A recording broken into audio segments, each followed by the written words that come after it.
Hi friends, what if I was to tell you that cauliflowers and blooms are a thing of the past?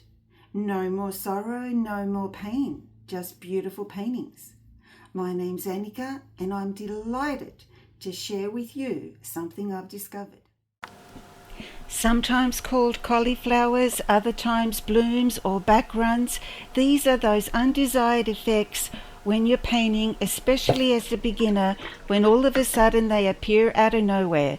Harsh lines, scribbly little things that just don't belong, especially in a sky or somewhere where you want a smooth gradient.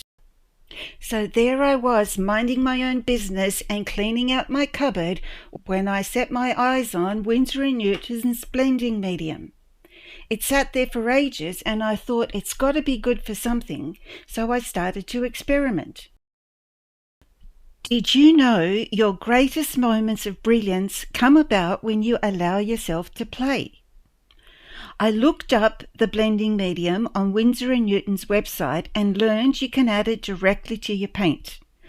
I actually haven't tried that yet, but I did something else.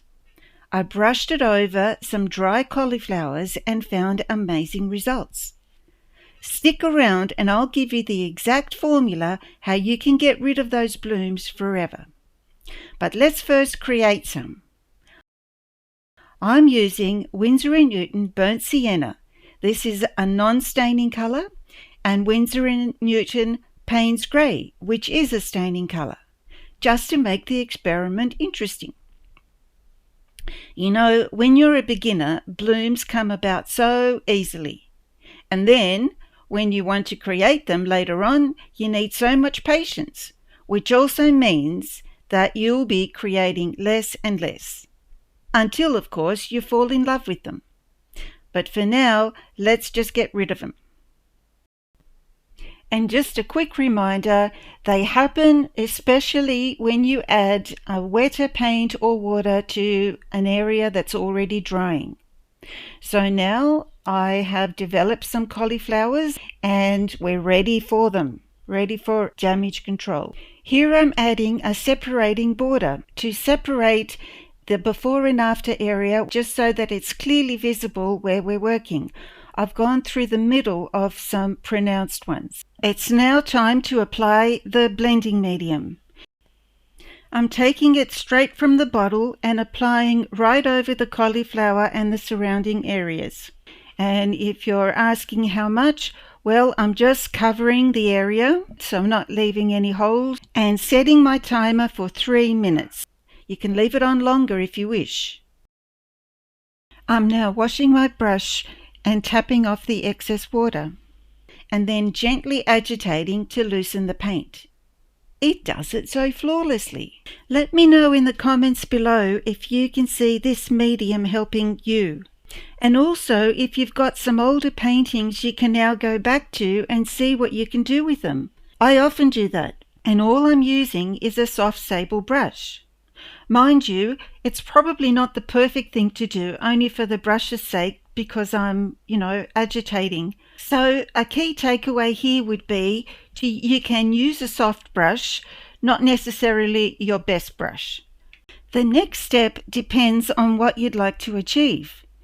If all I'm doing is blending, I won't lift any of the paint, but just gradually blend it into the rest by washing my brush when it feels a bit dry and then tapping most of the water out so I don't flood my paper. You'll easily get the hang of this when you try it for yourself.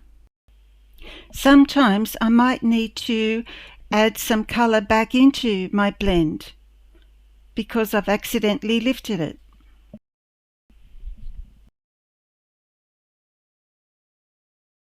In this example, I'm brushing the blending medium over the white spot and surrounding areas to blend it all together. I have to wait 3 minutes again. This time I'm using a more sensible option.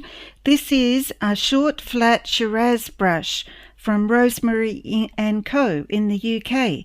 It's a very, it's a firmish, soft and gentle brush that does a great job. So I'm back to agitating gently And then I can see it's a little bit pale in there, so I'm going to put just a little bit of burnt sienna back in there and blending it out. For this reason, I like to add 10 drops of blending medium to my 200 ml jar of water. It just gives my water the softness that I need.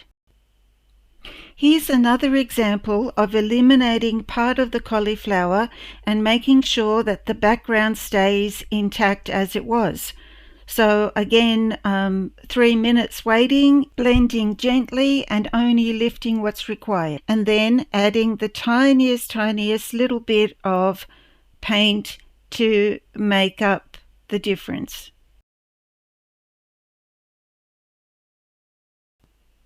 And now for the ultimate test. How does blending medium react to Pthalo Blue, or Winsor Blue Green shade, as it is by Winsor Newton?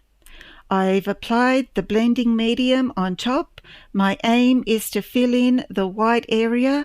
As you can see, the edges are pretty dark blue. So I let it sit for about 5 minutes. And here you go. I had to try it. This is Pthalo Blue, the most staining colour there is, as far as I know. And look at that. I wonder just how much we can get rid of it. Now the thing is, it's been on here for more than 3 minutes. I actually forgot about it, but it was still wet when I came back to it, so I think it's an experiment you'll just have to do for yourselves. But have a look at that. Now I'm just going to add a little bit of Pthalo Blue back in there. Now I'm just going to blend that out. I have washed my brush now and dried it so that I'm not adding too much water back into this. I had a little dirty spot in my paint. But I think you can see that it's all very possible with this absolutely wonderful medium.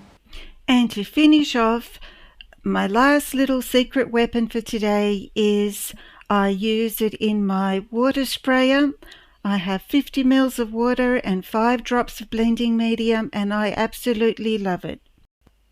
I like this mix because it allows me to spritz my painting and just gives me that little extra I need to make life a whole lot easier.